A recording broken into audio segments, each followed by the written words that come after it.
लोकांना साधना तर घ्यायची आहे, पण मंत्र जप कसा करायचा, माळ कशी वापरायची हेच माहित नाही. माळेचे खूप प्रकार असतात.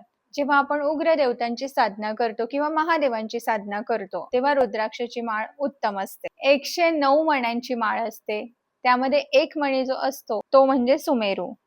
आता मी ही तुम्हाला साधी चंदनाची माळ दाखवत आहे आणि हे खालील असतात ते असतात 108 मणी. जप करताना आपण असा जप करायचा असतो, ह्या बोटावर आपली माळ हवी अशा प्रकारे तुम्हाला हा मणी सरकवायचा असतो. प्रॅक्टिस करायला वेळ लागतो, नवीन लोकांना जमत नाही आणि मणी सरकवताना तुम्हाला मंत्र जप करायचा असतो.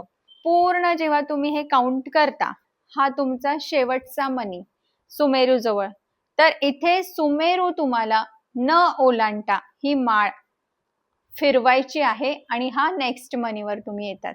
तर बऱ्याच वेळेस स्वामींचा जप, लक्ष्मीनारायणाचा जप सुरुवातीला ह्या माळेवर केला तरी चालतो. ही तुळशीची माळा, याच्यावर पण विठ्ठलाचा, नारायणाचा, लक्ष्मीचा जप केला जातो. स्फटिक माळा ही 51 मण्यांची माळा आहे. ही माळा जड असते पकडायला आणि वेळ पण खूप लागतो. काउंटिंग कमी करायचं असेल तर त्यामुळे अशा 51 मण्यांची माळ पण मी बनवून घेतलेली आहे.